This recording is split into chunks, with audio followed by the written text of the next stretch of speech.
Class 9th KPK chapter name parallelograms and triangles और इसकी review exercise number 11 को हम सॉल्व करेंगे, जिसका क्वेश्चन नंबर 2 है measure of one of the angles of parallelogram is 60 degree, find the measure of the remaining angles. यानी parallelogram जो shape है उसके अगर एक एंगल की मेजरमेंट हमें पता हो कि अगर वो 60 डिग्री है तो हमने फाइंड करनी है रिमेनिंग एंगल्स की मेजरमेंट। ठीक है, तो यहाँ पे क्विकली एक पैरेललोग्राम की शेप को बनाते हैं। हमें पता है कि पैरेललोग्राम एक फोर साइडेड क्लोज शेप है जिसकी अपोजिट साइड्स जो होती हैं वो पैरेलल होती हैं। ठीक है, तो चलें ये इस तरह से और इसको इससे कनेक्ट कर देते हैं। तो ये साइड जो है इसके पैरेलल हो गई और ये साइड अपोजिट पैरेलल हो गई। ठीक है, यानी ये ए वर्टेक्स अगर फॉर एग्जांपल ये बी है, ये सी और ये डी है।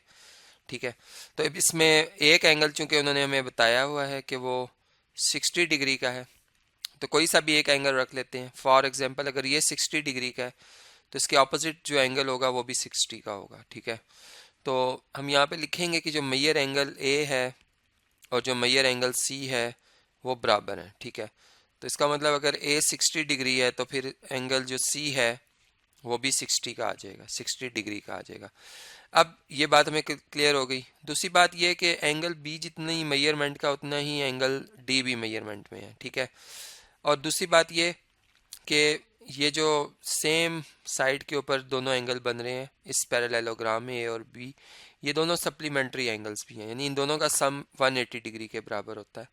अगर ये 60 है तो ये 120 होगा।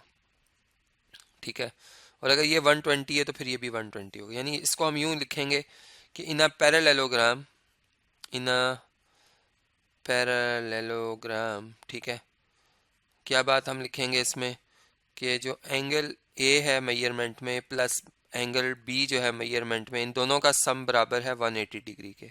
ठीक है, तो यहाँ से एंगल बी अगर हमने मेजरमेंट इसकी फाइंड करनी है तो ये बराबर हो जाएगी 180 degree minus angle A. Angle A है 60 डिग्री तो वह आ जाएगी 120 degree. Also we know that कि एंगल बी और डी आपस में बराबर है। ठीक है, तो अगर हमने बी फाइंड कर लिया है 120 डिग्री तो फिर इसका मतलब कि जो एंगल डी होगा, एंगल जो डी होगा उसकी मेजरमेंट भी कितनी हो जाएगी, 120 डिग्री हो जाएगी। तो इस लिहाज से हम यहाँ पे लिख सकते हैं कि 120 डिग्री, और ये हमारा जो प्रॉब्लम है वो इस तरीके से सॉल्व हो जाता है। नेक्स्ट है जी प्रॉब्लम नंबर 3। अगर आप इसकी स्टेटमेंट को रीड करें तो इसमें लिखा हुआ है कि measure of one of the exterior angles of a parallelogram is 130 degree, find the measure of all of its interior angles. यानी अगर एक पैरेललोग्राम का एक्सटीरियर एंगल हमें पता हो, फॉर एग्जांपल ये एक पैरेललोग्राम में शेप बना रहा हूँ, अब इसका जो एक्सटीरियर एंगल है अगर वो हम कहते हैं कि वो कितना है, वो है 130 डिग्री। फॉर एग्जांपल अगर इस साइड को मैं एक्सटेंड करता हूँ तो ये जो एंगल बाहर बन रहा है ये है जी 130 डिग्री। ठीक है, या चूंकि ये 130 ज़ाहिर नज़र नहीं आ रहा हमें किस तरह से कि ये 130 हो। ठीक है, हम चलें इस साइड को एक्सटेंड कर लेते हैं इधर से इस तरह। ठीक है, कि ये एंगल जो है ये 130 डिग्री है। ठीक है, जो ए वर्टेक्स पे बन रहा है, ये बी वर्टेक्स है फॉर एग्जांपल, ये सी है और ये डी है। ठीक है, अब हमने फाइंड करना है measure of all of its interior angle, यानी जो इसके अंदर बनने वाले एंगल हैं चारों, उनकी मेजरमेंट क्या होगी। तो देखें इस एंगल एक की मेजरमेंट जो है, चूंकि ये इसका सप्लीमेंट्री एंगल है इस एक्सटीरियर एंगल का, तो ये 50 डिग्री होगा चूंकि इन दोनों का सम 180 के बराबर है। अगर ये 50 है तो इसके ऑपोजिट जो सी एंगल है वो भी क्या होगा, 50 डिग्री होगा। और अभी हमने जैसे देखा कि जो एडजेसेंट एंगल्स होते हैं, या आप यूँ समझ लें कि ऑन द सेम साइड जो एंगल बन रहे होते हैं पैरेललोग्राम में वो सप्लीमेंट्री एंगल होते हैं। अगर ये 50 है तो ये 130 होगा, और अगर ये 130 है तो अपोजिट एंगल पैरेललोग्राम के बराबर होते हैं, इसका मतलब ये एंगल भी 130 डिग्री होगा। ठीक है, अब इस बात को हम मैथमेटिकली कैसे लिखेंगे, हम लिखेंगे कि we know that in a parallelogram, in a, ये पैरेलल का सिंबल लगा के जी हम लिख दें तो पैरेललोग्राम पढ़ा जाता है।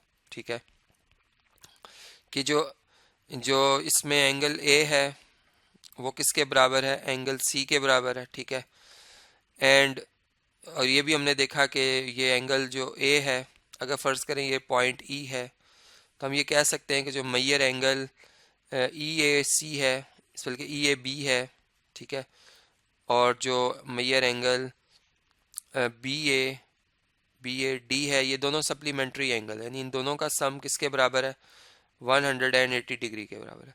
तो देयरफॉर यहाँ से हम जो मैयर एंगल ए है, जिसको हम बी ए डी कहेंगे, वो आ जाएगा 180 में से आपने जैसे 130 माइनस किया तो 50 डिग्री, ठीक है।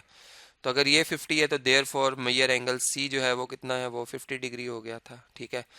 एंड आल्सो यहाँ पे चले लिख लेते हैं, एंड आल्सो ये बात हम जानते हैं कि सेम साइड पे बनने वाले जो एंगल्स होते हैं इन द पैरेललोग्राम, वो सप्लीमेंट्री एंगल्स होते हैं, ठीक है। तो इन दोनों का सम 180 डिग्री के इक्वल है। ये जो ए एंगल है बेसिकली ये बी ए डी एंगल की मैंने बात की है, ठीक है, इसको हम बी ए डी लिखेंगे। तो देयरफॉर जो एंगल बी है, सॉरी ये बल्कि बी, ठीक, बी जो है वो इक्वल हो जाएगा 180 डिग्री माइनस एंगल जो बी ए डी आया 50 डिग्री। तो ये आ जाएगा आपका आंसर, एंगल बी की मेजरमेंट का आंसर आ जाएगा 130 डिग्री। और आल्सो हम लिखेंगे जो एंगल बी है वो एंगल डी के बराबर है, ठीक है। तो अगर बी और डी बराबर है तो इसका मतलब कि हम कह सकते हैं कि जो एंगल डी है उसकी मेजरमेंट कितनी है, ये एंगल का सिंबल थोड़ा सा प्रॉपर यूज़ करते हैं, तो एंगल डी की जो मेजरमेंट है वो भी 130 डिग्री है। तो इस तरीके से ये प्रॉब्लम भी हम अंडरस्टैंड कर सकते हैं। इसका सोल्यूशन मतलब चलें, अगर हमने यहाँ से सोल्यूशन स्टार्ट किया तो आप ये इसकी सारी वर्किंग जो है वो देख सकते हैं। अब जो नेक्स्ट प्रॉब्लम है वो आपसे डिस्कस करता हूँ। नेक्स्ट प्रॉब्लम है जी, इस प्रॉब्लम नंबर 4, इसमें लिखा है कि prove that the line segments joining the mid points of the sides of a quadrilateral taken in order form a parallelogram. हमने ये प्रूव करना है कि लाइन सेगमेंट्स जो कि एक क्वाड्रिलेटरल के मिड पॉइंट्स को मिलाने से बनती है, अगर उनको एक ऑर्डर में ज्वाइन कर दिया जाए उन लाइन सेगमेंट्स को, तो उससे जो शेप बनती है वो एक पैरेललोग्राम की शेप बनती है। यानी इसकी जो प्रूफ है या इस पे जो डिस्कशन है वो मैं आपसे भी करता हूँ। जैसे फॉर एग्जांपल अगर हम एक क्वाड्रिलेटरल बनाते हैं, ये अगर जैसे आप देख रहे हैं शेप, ये क्वाड्रिलेटरल है, यानी इसमें इसकी मैंने 4 साइड्स रखी हैं, ठीक है। फॉर एग्जांपल अगर ये ए साइड है, ये बी है, ये सी है और ये डी है, ठीक है। तो इसकी ये 4 साइड्स है। अब अगर इनके मिड पॉइंट्स ले लिए जाएं, जैसे for example A B side का मिड पॉइंट आता है ई, बी सी का मिड पॉइंट आता है एफ, सी डी का मिड पॉइंट आता है जी, और इधर आता है एच। अगर हम इन मिड पॉइंट्स को आपस में ज्वाइन करें, ठीक है, ई को एफ से, एफ को जी से और जी को एच से, तो ये जो शेप बन रही है हमने प्रूव करना है कि ये एक पैरेललोग्राम की शेप है। अब इसको हम किस तरह से प्रूव करें, ठीक है। इसके लिए हम कंस्ट्रक्शन करते हैं। हम कंस्ट्रक्शन ये करते हैं कि हम एक डायगोनल ड्रॉ करते हैं, ठीक है। डायगोनल कैसे ड्रॉ होगा, हम ए पॉइंट को ज्वाइन कर देते हैं सी से। तो देखिए हमारे पास 2 ट्राइंगल्स बन गई हैं, ठीक है। अब इन दोनों ट्राइंगल्स में जैसे आप ये देख सकते हैं, इसमें अगर आप ये देखें कि हमने इसमें ये जो ट्राइंगल है ए बी सी, यानी इस साइड का जो मिड पॉइंट है वो एफ है और ए डी का मिड पॉइंट जो है वो ई है।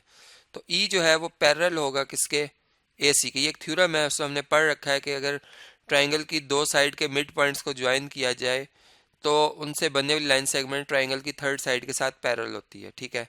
सेम इसी तरह अगर हम इस साइड पे देखें तो ये एक ट्राइंगल बन रही है ए डी सी, जिसमें जी जो है वो डी सी का मिड पॉइंट है और एच जो है वो ए डी का मिड पॉइंट है।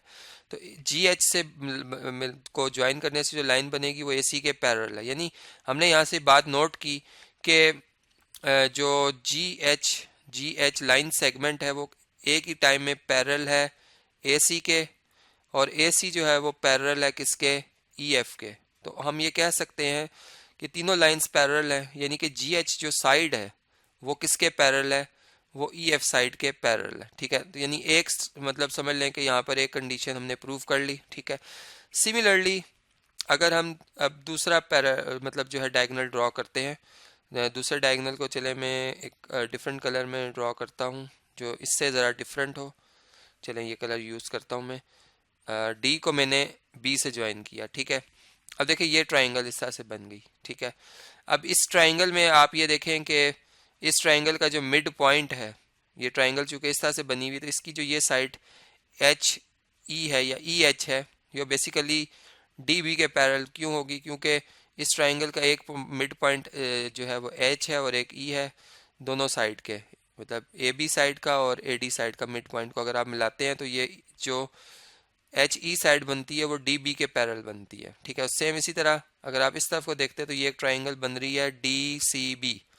अब इसमें डी सी का मिड पॉइंट जी है और बी सी का मिड पॉइंट एफ है, और एफ और जी को मिलाने से जो लाइन बनेगी वो पैरेलल होगी डी बी के।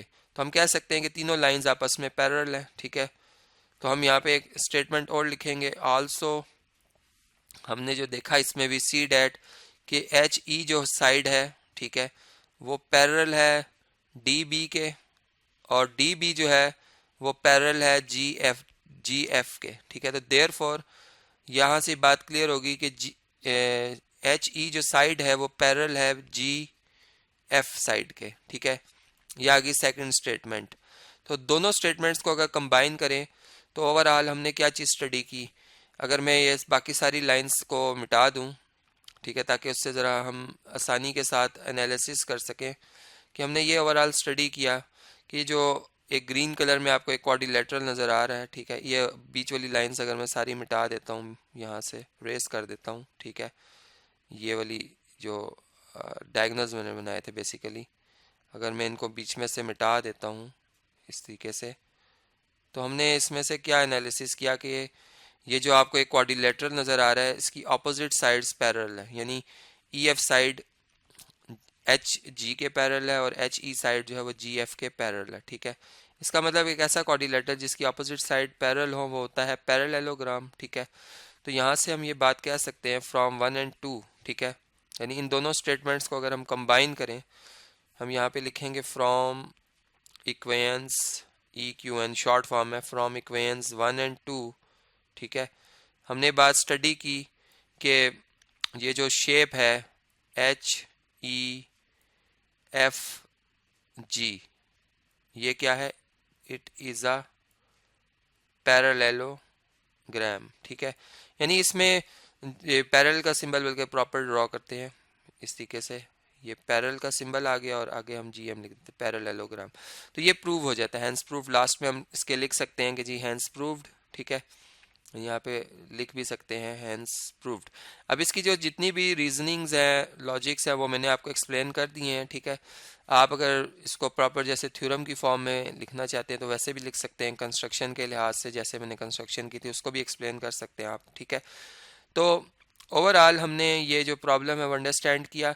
अब इस वीडियो को मैं कंटिन्यू कर रहा हूँ नेक्स्ट वीडियो में, जिसमें जो नेक्स्ट क्वेश्चन नंबर 5 और ऑनवर्ड जो क्वेश्चन आ रहे हैं इस एक्सरसाइज के, वो मैं आपसे उस वीडियो में डिस्कस करूँगा।